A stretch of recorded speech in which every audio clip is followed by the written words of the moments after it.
There is a space in my heart where I find the truth. I find me in you, a truth beyond what you may see now. But when we are one, we bring more good about. No matter who or what you call yourself or where you come from, yeah. There is a place in this world with open arms right now. Welcome to love, welcome to peace, welcome to our community. Be who you are, let your light shine. We're so much more when we unite. You are welcome here. You are welcome here. I see with new eyes, allow and unfold, embrace and let go, trust the flow. There's a freedom in love when you follow your heart. Together we are stronger than we could ever be apart. No matter who or what you call yourself or where you come from, yeah. There is a place in this world with open arms right now. Welcome to love, welcome to peace, welcome to our community. Be who you are, let your light shine. We're so much more when we unite. You are welcome here. You are welcome here. Breathe in and out, slowly feel all that's around you, all that you feel, all that you know. Let it go. Welcome to love, welcome to peace, welcome to our community. Be who you are, let your light shine. We're so much more when we unite, yeah, when we unite, oh, we unite, yeah, yeah, when we unite, yeah, yeah. You are welcome here. Love is welcome here. Peace is welcome here. You are welcome here.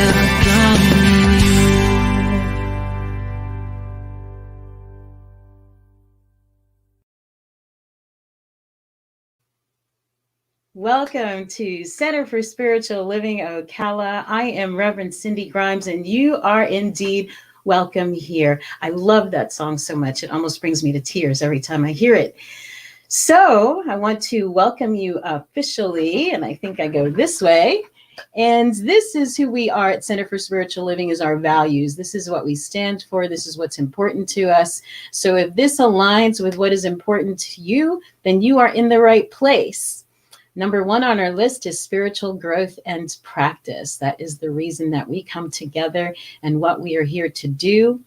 We value love. We think that love is just another name for God, and that's where we come from, and that's the essence of who we are and where we return when this journey is over.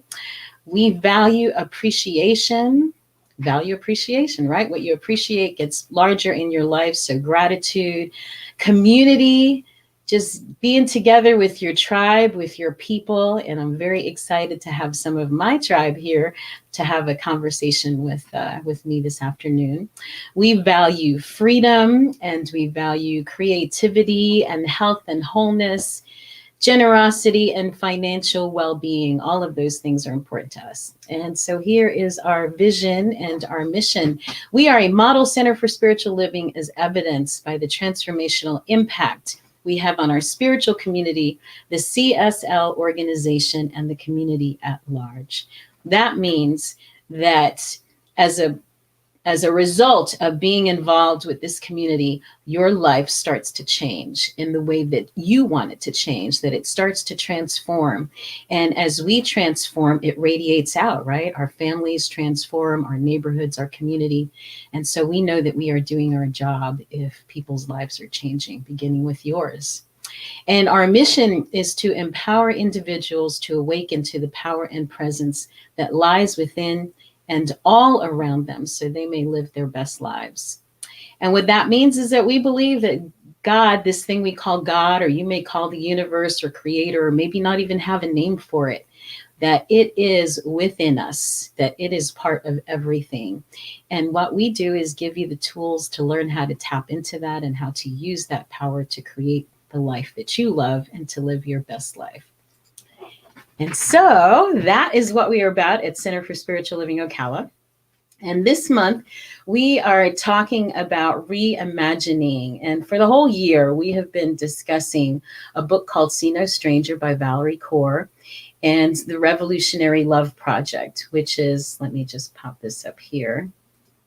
Revolutionary love. What is it? What is that? So Valerie says that love is a form of sweet labor, fierce, bloody, imperfect, and life-giving, a choice that we make over and over again.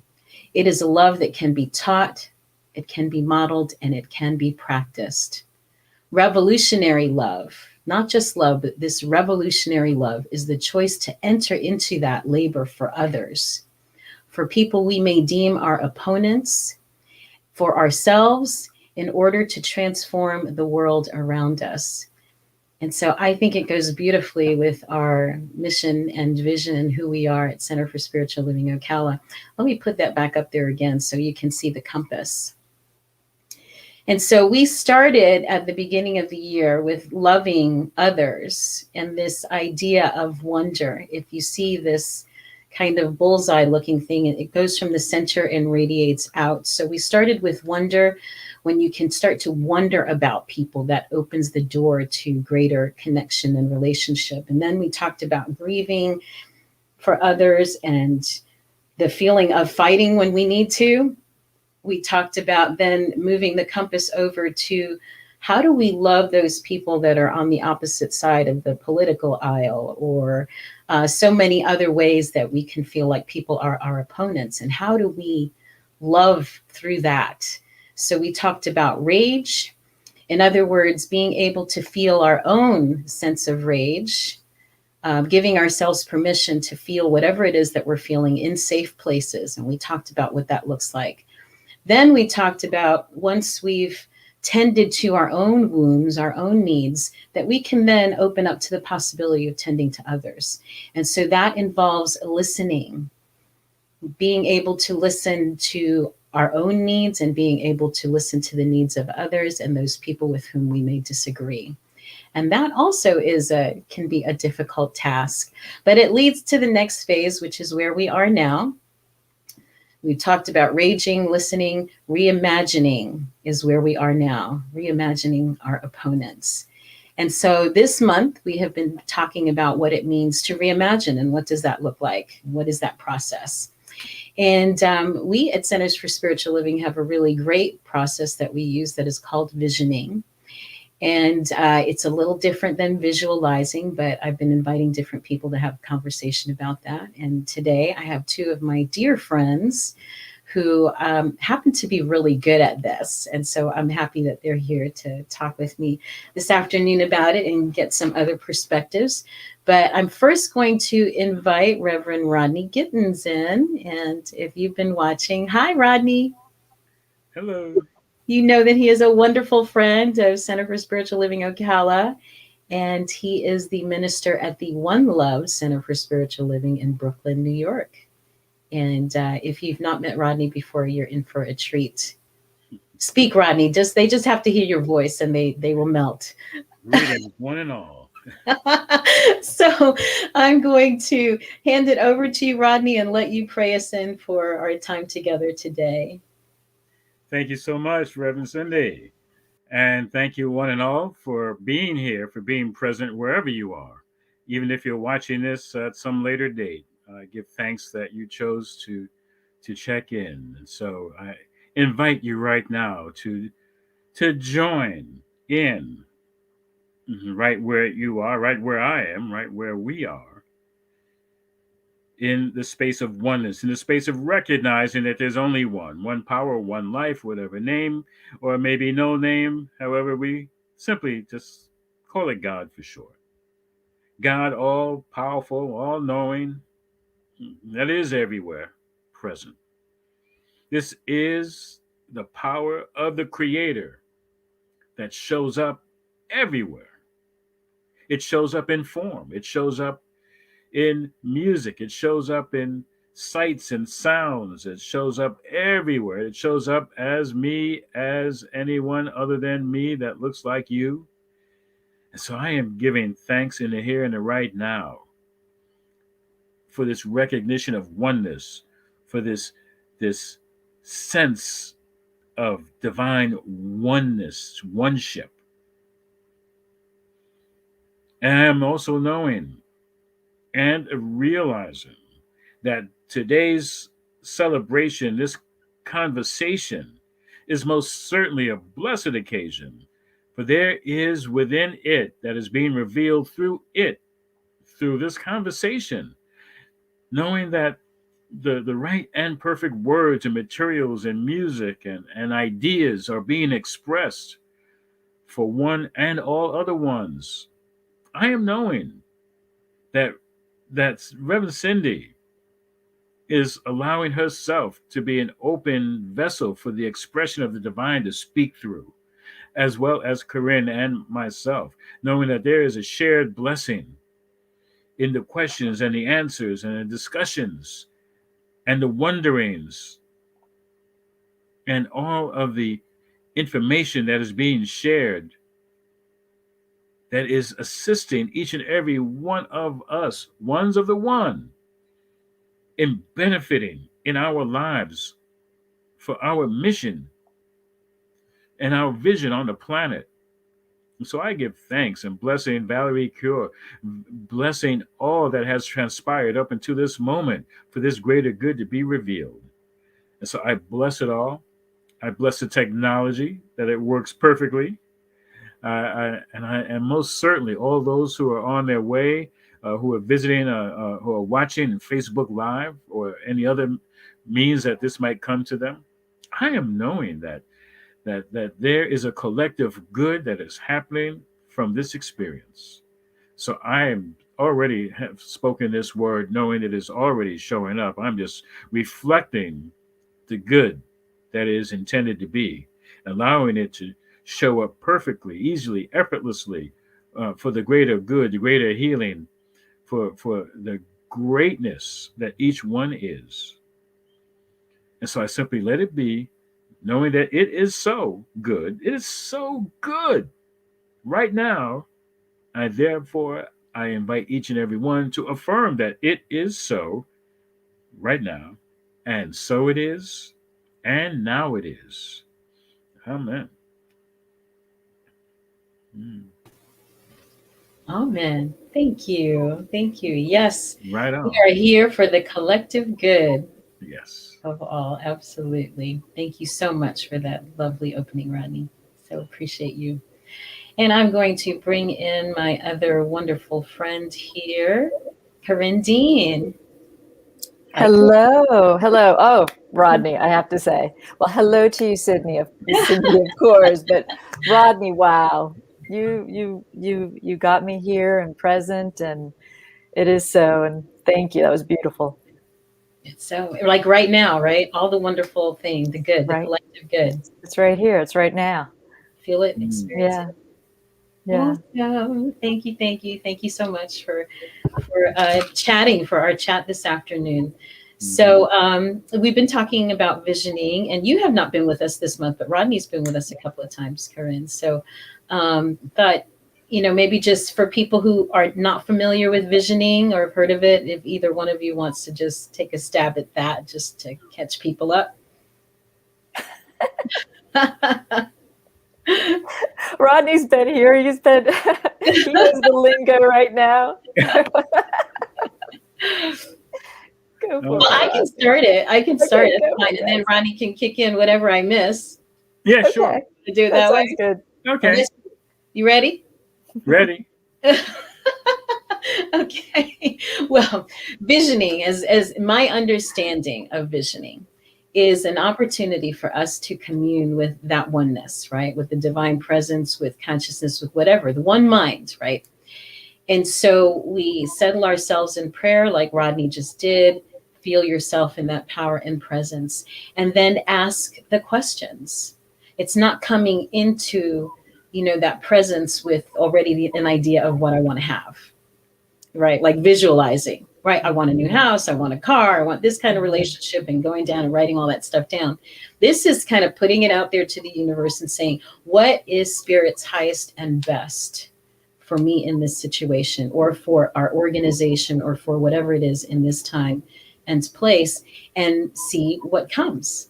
And it can come either as a sounds, like words, it could come as images, it could come as any number of things. And it can also expand even All after right. the session. So Okay, that's great. And that is that, and that's very true. And just to go a little deeper, we are communing with the divine, with spirit, with God, or whatever you want to call it, with the creator. And we take it to the most foundational level of it all, that creator is all. And we're communing to a point of the voice of God, and our voice is one voice. It's God speaking to God, and in this form, individualized expression of the Creator. Um, Sometimes we might get a little off track, off center, a little bit off with our foundation, and so we come together using the prayer and the meditation and using the visioning to get back to seeing the vision that the Creator has for creating us in the first place, and is always centered in love. It is always centered in God's love for the Creator's love for its creations. And therefore, since we're all not the same, we all have different reasons for being here. We all have a different vision for why we're here and what we're here to do. And so, visioning gives us a glimpse of what that vision is, and we continue to do it until that glimpse really becomes a full-fledged vision of what already is for us to be, do, and have. So we're not telling it what we want. We are opening up to the vision as it is already prescribed and described for our life. Now, it's not to say that it's the same as destiny. In a way, it's a little similar. However, there is, what do you say, wiggle room. You know, Yeah. we because it's the universe. That saying that the universe is conspiring for our greater good. We're getting a look at the conspiracy. Okay, we don't get to see how it's all coming. Like Cindy said, yes, maybe we catch it a little bit here, a little bit there. We hear something, maybe we see something, maybe we don't get anything right away, but something's still happening. We are making that impression upon spirit, and spirit presses it back. I'm like, okay, got it. Now you got it. So get it. It's like, I'm open, I'm willing. Very good. Universe says, here you go. Now work with it. But we have to be able to see it. And sometimes we look through so many filters that we can't see it correctly. So we got to get still. We have to be quiet. We have to be able to take it in. And it may not come in ways that we would easily recognize in the beginning. It might come in colors or sounds or a taste or a feeling or a thought, complete sentence, or maybe just a word. And so visioning means being available to catch, like Cindy said, God's highest idea for our life. And that's what we've done as a global organization, realizing, was it like the Three Musketeers, all for one and one for all? It's like, when it's good for all, it's good for everyone, meaning nobody is excluded. So that's what I get from it. Nice. Wow, thank you. Yeah, that's in listening to you, Reverend Rodney. It makes me. What comes to mind for me is that visioning is an act of surrender. We sometimes think of visioning as, we want to get this. This is what our vision is. Just like you were saying, though, there's that tension between what the universe wants, and what we want. And so it's an act of surrender, because one of the questions is, what do we need to release to allow this to happen? And sometimes it's what we need to release is our vision of what it's supposed to look like, because you just don't know. You don't know what is in store, what is coming. And it may be we still will get our heart's desire, yet it looks nothing like what we thought it would look like. And so I see it as another act of surrender to the divine, definitely. And CSL, the premise, or I'm not thinking of the right word, but a world that works for everyone, right? So if what we are desiring does not, could cause harm, or just inadvertently, all that gets taken into consideration. I'm just happy I'm not the one having to organize all these souls on this planet and what they're trying to envision and what is the best vision. Well, I have to let you know, yes, you are. I'm very happy to surrender that job to the divine. Yeah, you're the one. It's because we're operating from the same one mind. All right. Well, yes, that. But so as you get your mind in alignment and catch the vision, that's part of the world that works for everyone. Yes, catching that vision. Yeah, religious science. We used to always just say, change your thinking, change your life. However, we had to expand that to have a common ground for everyone, so we're all thinking on the same page with the global heart vision. The global heart, it's like a one heart beating, as one for all ones of the one, which I like to say.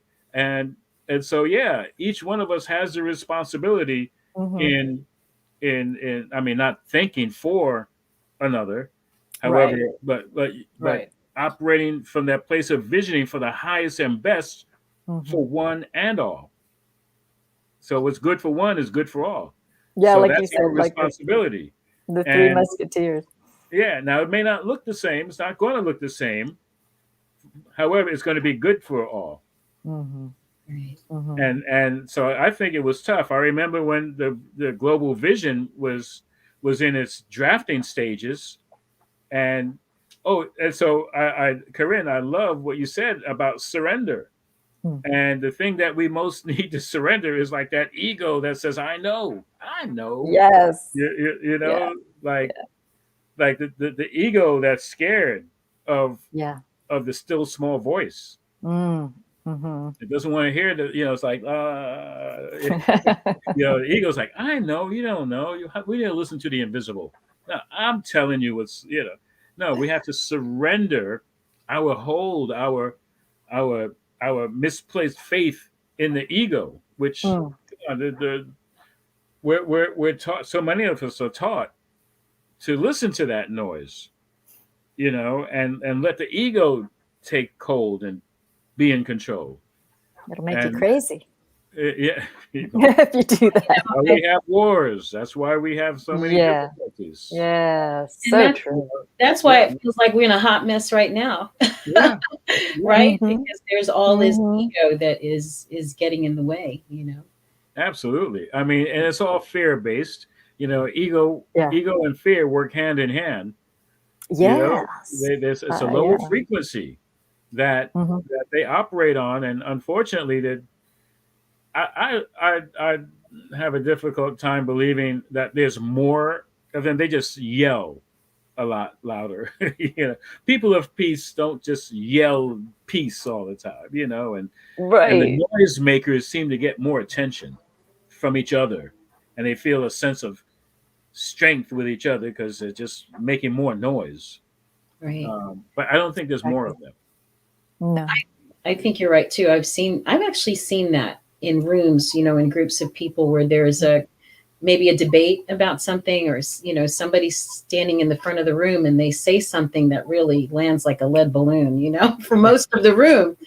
But the people who are in accordance with it will be like, yeah, yeah, yeah. But you turn around and look, and it's maybe, 3, 4 people in a room full of 100 that are going, woo, woo, woo.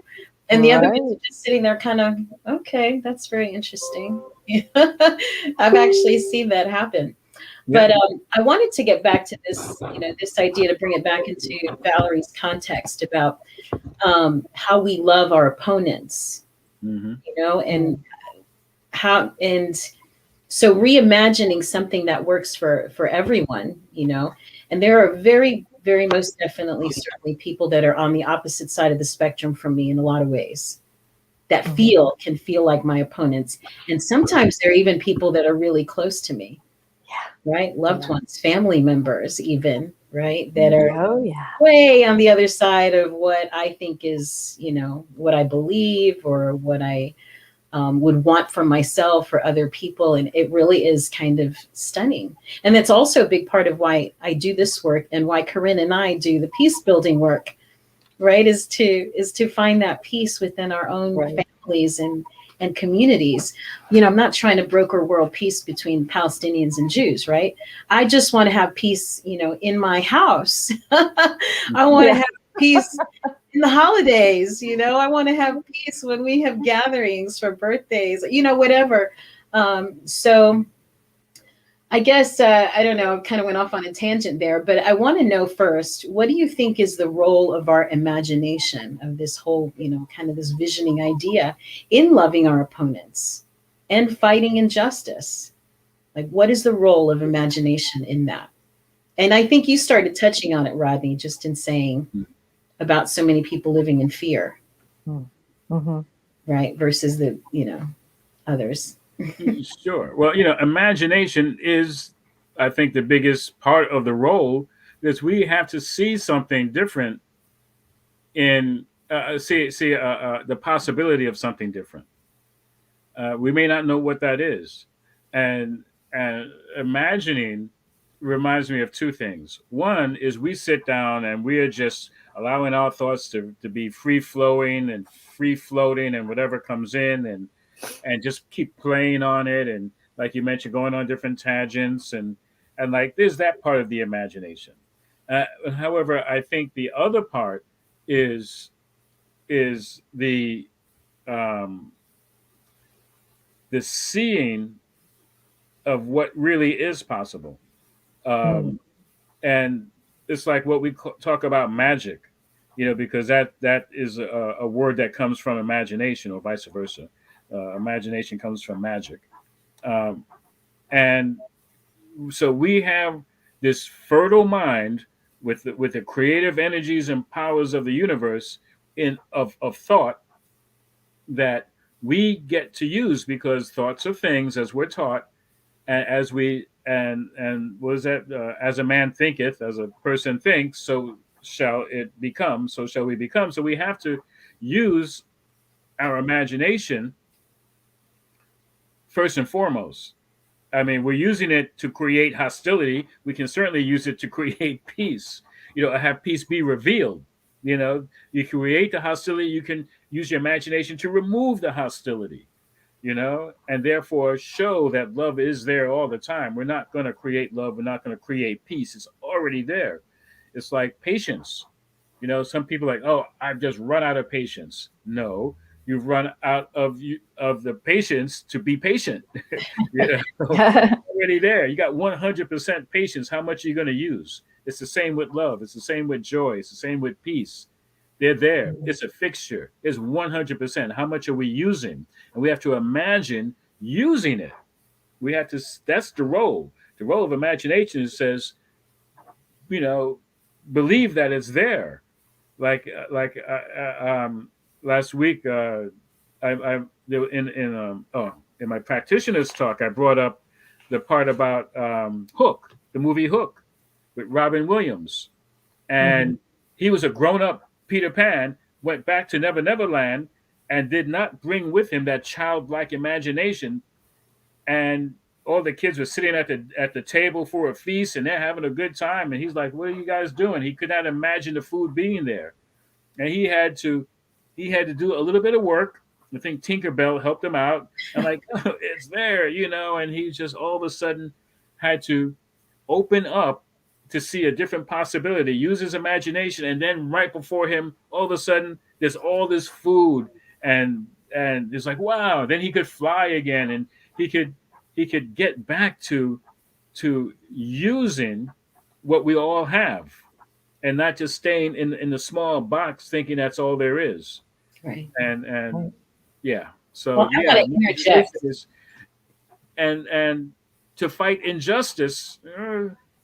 Sometimes fighting injustice, a fight, a lot of times is always going to have something to fight against, or it's a little difficult sometimes to find a way to fight and have peace at the same time, or justice, fight for justice.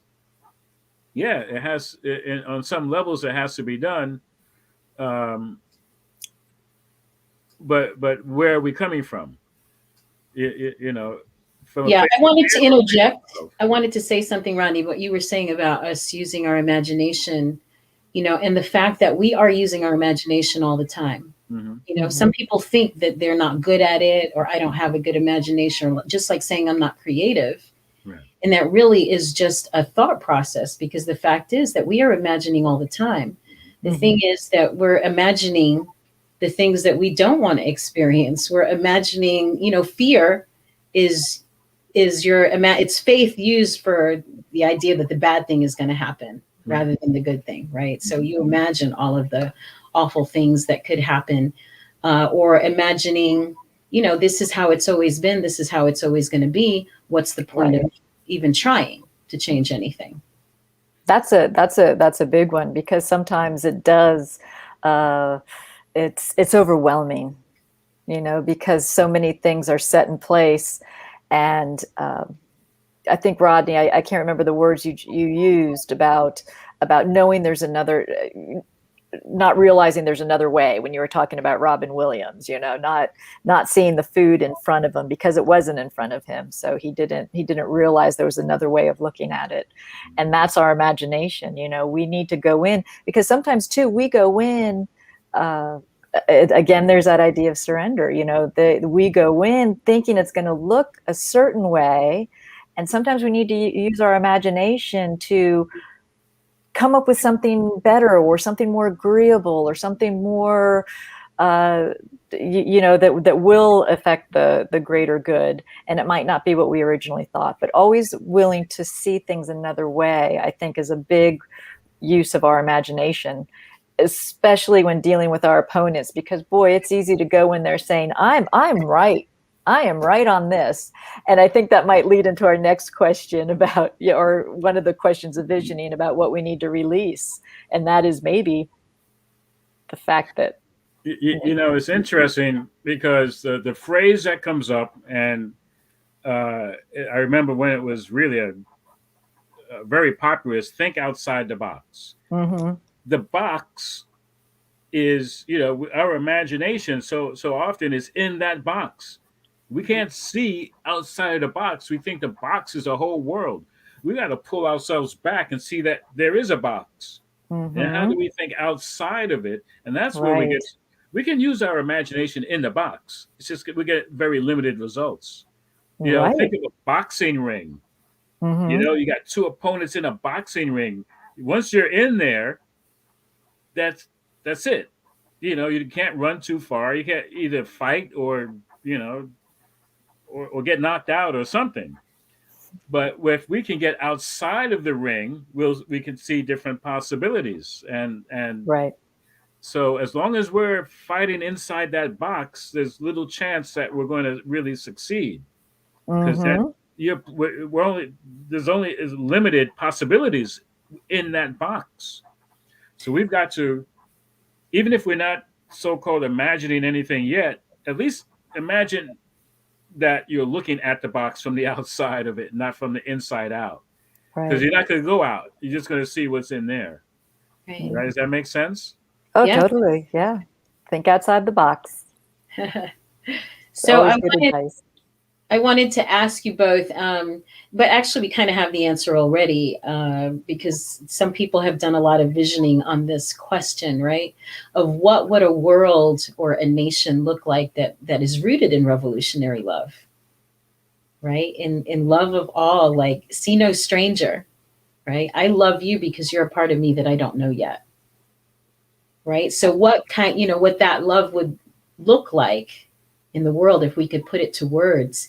And to me, that speaks of, well, what used to be called the Global Heart Vision, Mm-hmm. when we were two different organizations. I'm not sure if you knew this, Corinne. I think maybe you do, but that Centers for Spiritual Living came from two different branches of the Science of Mind teaching, Religious Science International and United Centers for Spiritual Living.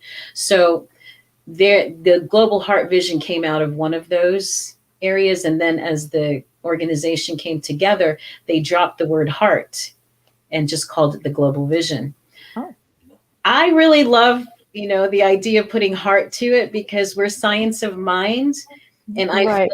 feel a lot of what we're teaching now and what we're talking about in this idea of revolutionary love and our peace building work, Corinne, is like the science of heart. Yeah.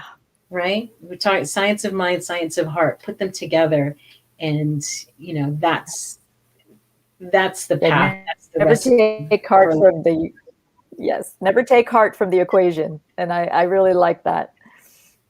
And I love that vision. You did say, I have it right here, and it is. You want to read a couple of them? beautiful.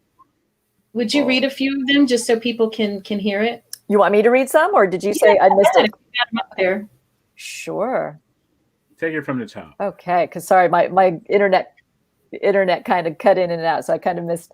All right, so the Global Heart Vision, which I do like, that we envision all people, all beings, and all life as expressions of God. That's something to keep in Like mind. everything, right? Everything, Isn't that everything. Yes, when just- you deal with everyone, when you look at the person in front of you, your opponent of the moment, and know that they are also an expression of God. Wow, it changes. It changes things.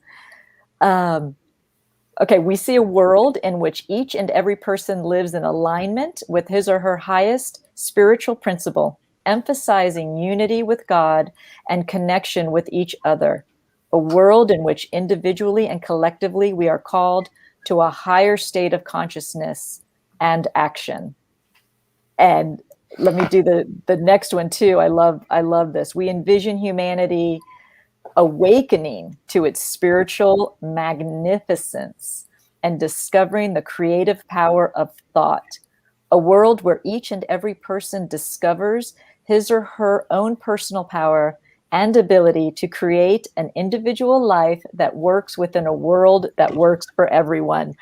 That's there's several more, but that one says so much. I that's what we were just talking about. That's what the visioning process is, right? Yeah, that's what it leads us to. You know, of a revolt that comes from love can only create more love. Yeah. Yeah. So revolutionary love is love that's just revolving around itself. It reminds me of spiraling higher and higher in a revolving kind of way that's leading us up and out of a previous way of thinking and believing. You know, that will otherwise keep us in the box.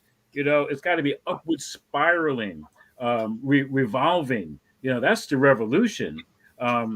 That must happen through love.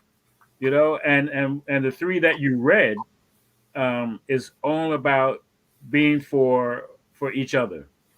I like to say for each one, because we're all one. We're all ones of the one, and so a shared vision of awakening to spiritual magnificence. So that's each and every one of us, especially those that don't even know it.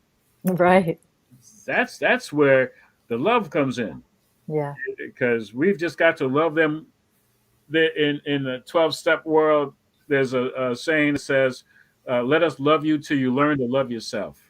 Ooh, Not take I like advantage that. of you because you don't know. No, Right. we will love you till you learn to love yourself, and you just keep passing that on. Yeah. Because people come in from the streets or from however they've been making a mess of their lives. That's not an act of love, and they don't know Right. how to love themselves, and so that's why this unconditional love comes into play. It certainly is revolutionary when ego and fear base would have people taking from one another, Yes. or enslaving one another, or shooting at each other. It's like, no, that's not love based. That's not change. It's like, what would the world look like where everything was based on love? Yeah. To me, it's the same kind of question, Mhm. rooted in revolutionary love. It would look like what happens after a hurricane or an earthquake. Everybody coming together to help out. Yeah.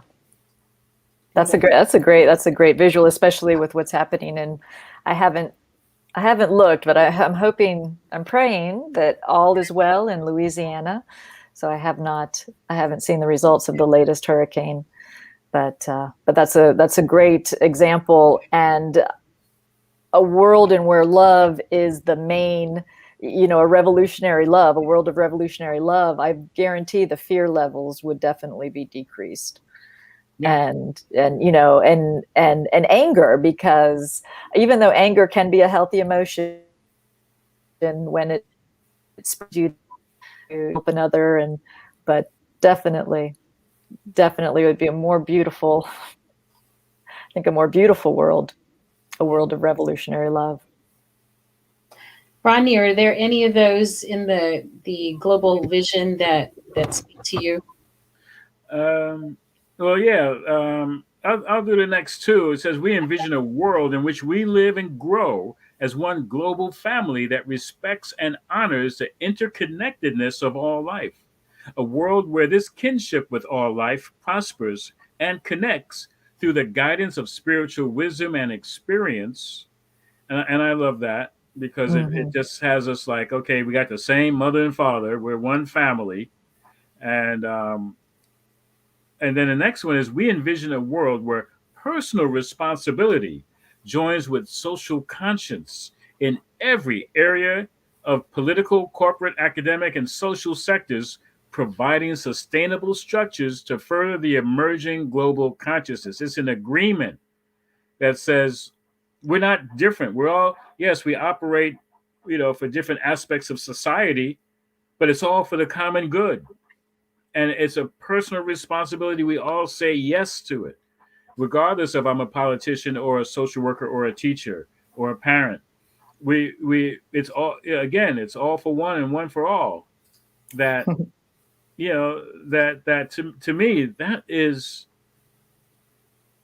it's interesting, because I'm sure on all those areas that I mentioned, but the political or corporate or academic, on some level they either swear in a Bible or they read some kind of oath, or they say that it's something to uphold high values, and somewhere along the line that vision gets blurred, and then it becomes self-seeking, and again, I think ego creeps in and becomes self-serving, instead of selfless service. They're only looking out for themselves or their own particular uh, group, and as against, all of a sudden, instead of for. And I Right. love that about Centers for Spiritual Living and Religious Science. The whole idea is not being against anything, but being for. We're being for love. We're being for Mhm. united. We're being for um, a global consciousness. It's got. I mean, I like to believe that, yes, there is a global consciousness for good and positivity, and love, and we are doing all of our individual best to keep adding more and more of those bricks that we can add to the foundation until there is no more need for revolutionary love. It's just love. There's nothing to there's no Right. revolt Right. necessary. The way Yeah. it is. Exactly. Love that. That is beautiful. Mm. I think, that last one, Rodney, is where people get, even in our movement, is that our place to get involved in politics and, corporate life and whatever, like Mhm. maybe it's just our role to state the vision. Mhm. Is that enough? Just that we have caught the vision, but do we actually have to do the things to bring these about? And that's a big question, even within our movement right now. Yeah. Yeah. Yeah. So the next one's, about envisioning a world where everyone has enough food, a Mm. home, a sense of belonging, a world of peace and harmony, of enfranchisement, not disenfranchisement, but enfranchisement and justice. So it's really like wanting for everybody else what we want for ourselves. Mhm. Right. That's a good point, Cindy. You said in this one, when they talk about peace, I've been meditating on what it means to be peaceful, and it's not an absence of conflict, right? We've learned that, but how we transform that conflict, and what this is telling me too, you ask, what is ours to do? Do we? Yes, because we are peace builders, right? So we need to build that foundation. And what is the foundation of peace?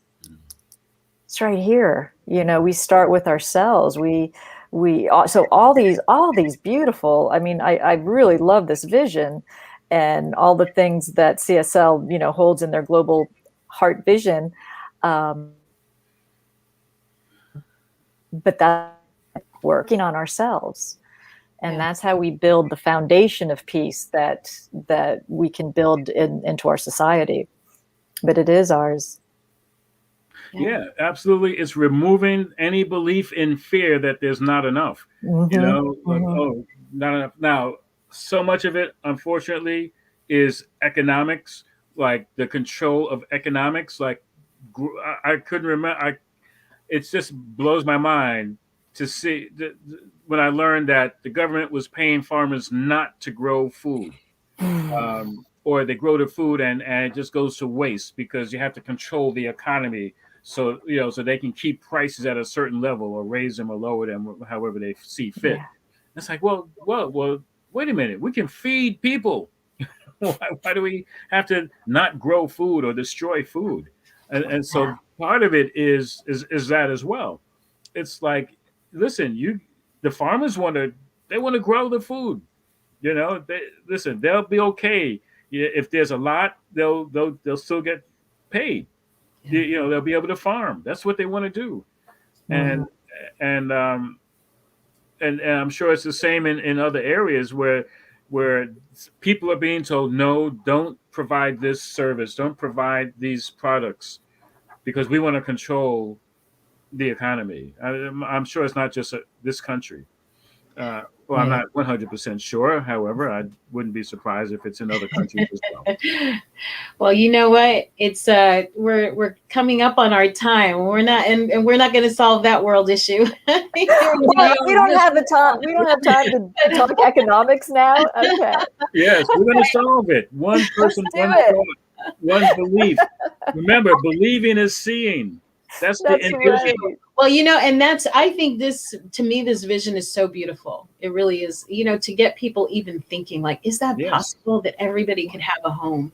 That's Is it possible that there's enough Yes. resources for everybody? Like these things, you know, to actually put it in words and say, this is what we believe. This is what we Yeah. stand for. This is our vision that we hold for the world is just, I think it's so beautiful. So I'm going to round it out. I'm just going to say the last ones. I'm going to read them so people know what they are, and then we'll put in the chat later how people can find this where it is. So we envision a world in which resources are valued, cared for, and grown, and where there is generous and continuous sharing of these resources. Right there to your point, Rodney. Mhm.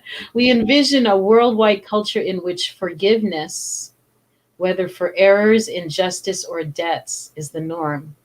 That's another very interesting one. We envision a world which has renewed its emphasis on beauty, nature, and love through the resurgence of creativity, art, and aesthetics. And finally, we envision a world that works for everyone and for all of creation. And so it is. And so it is. And now it is. Yeah. And now it is. And now it is. And we just keep bringing that, you know, you have to first have the vision for it, right? You have to first, that's why we start with visioning. Like, let's see what this could be. Mhm. And speak it. And then act as if you actually believe it. Like we could bring it into place. And that's what causes the transformation. That's what drives the evolution. And we are finally at a point in our human development where we understand that we are the drivers. Mhm. Mhm. Right? That's what we Yep. teach at Centers for Spiritual Living, that we can, by the changing of our minds, by speaking our word, create, and we are actually creating our reality, our experience of it. Yes. Right? That's huge. So Yeah. let's make it the best that it can be. That's it. So it Bring is. it to focus. So it is. All right. We need to close out. Do you want to say anything else? Well, I Anybody? quickly say thank you for bringing all of it, for creating all of this, and knowing that it is touching lives and is making a difference. I don't care if anybody ever sees this; they're going to catch a vibration of this. You know, Right. this is the opportunity, and they will envision it all on their own. They're like, "Hey, something came to me." So, thank you for the opportunity to be with you, beloved lights of love and beauty and wisdom. Thank you.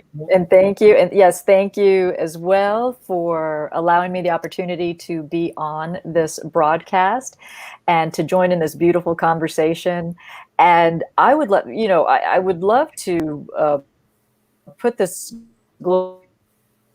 maybe we can put it on our Facebook page, so anyone watching who might want to see it written down, they can look there as well.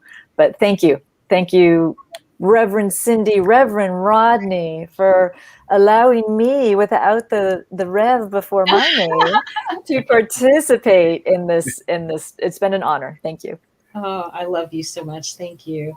I'm going to put up something here from Reverend Mary, also Reverend Mary Ellen, Reverend Cindy. It's so true. Believe it, speak it, and it will come forth. And so it is. Let's do this. Yes. Let's do this. Thank you for playing in the same sandbox as me. I love you both. And FYI, you know, we do our Zoom conversation after this with anybody that wants to join us that may be watching and take a deeper dive into the conversation. And so if you're available, Rodney and or Corinne, both of you, you're welcome to join us. It would be wonderful. I'm sure people would love to chat. So thanks again. Thank you. All right. Love you. Bye. Okay, what a great conversation. So I was having a little bit of technical issues. It was good that they could carry the conversation there, and it was really, I think enlightening and something to think about. You know, each one of us, I think, have a personal vision statement, and then it's not something that's written in stone. You revisit it. You know, is this still what I'm about? Is this still, you know, am I heading? Is this the direction that I want to go in? And keep asking, keep surrendering. So. Just so grateful for these conversations and for staying in this work, because it helps, especially as life gets crazy as it does out there. So it is time for us to share our gifts and tithes, and I'm looking for our affirmation, and here it is. And so we are a ministry that survives from the giving of the people who are touched by what we do, who also share our vision and mission of, you know, creating a world that works for all. And so if that is something that is near and dear to your heart, I would ask that you help support us so that we can keep doing this work that we love to do. And so we have a few ways that you can donate to Center for Spiritual Living Ocala. And let's see. Here we go. So you can either text, if you've got a smartphone, you call the number that's scrolling across the bottom of the screen, which is 352-320-5110. And once you have it set up, it's just whatever amount you want to put in there, you know, 20, 200, 2,000, whatever it is, you just type that number in and you hit send, and it goes from your bank account to ours when it's set up. So it's super easy. Or you can donate at cslocala.org/donate. And this is an affirmation that was created by dear Reverend Gail Reuter, who was with CSL Ocala for some years, and I love it, so I keep using it. It is the nature of life to give of itself. As it is the tree's nature to bear fruit and the flower's nature to bloom, it is my nature to share the gifts of my time, talent, and treasure. I participate in the divine flow of life, giving generously and receiving abundantly. I am blessed, and I am a blessing. I am so grateful. And so I invite you to make that your mantra. It really is a beautiful thing to say and to think about and to remember. And let's see, I'm going to close this out with a prayer. Big Sky is next weekend, so I will be joining you from Big Sky, Montana. I'm not sure what that's going to look like yet, but hopefully maybe we'll get some videos so you can see the surroundings, and maybe I will even see some of you out there. I don't know who's watching, but it would really be a joy if you have watched, to just introduce yourself, and you know, we'll hang out together. So let's see, what else do I want to say? I think that's it. I think it's time for our closing. So this prayer comes to us from our friends in Unity and a wonderful Unity author named James Dillett Freeman. And it's just, I love to close with this because it's so easy and it covers everything and you can make it your own. I know this is a prayer that my kids knew when they were 4 and 5 years old. So it really is beautiful. The light of God surrounds us. The love of God enfolds us. The power of God protects us. And the presence of God watches over us. Wherever we are, God is, and all is well. And so I just affirm that all is well in your life as we all go into our respective life experience. And I affirm that any challenges that may be ahead of you become stepping stones to your greater yet to be. Thank you for joining us. And I hope to see some of you on Zoom. Have a great week. See you next week from Montana. Bye-bye.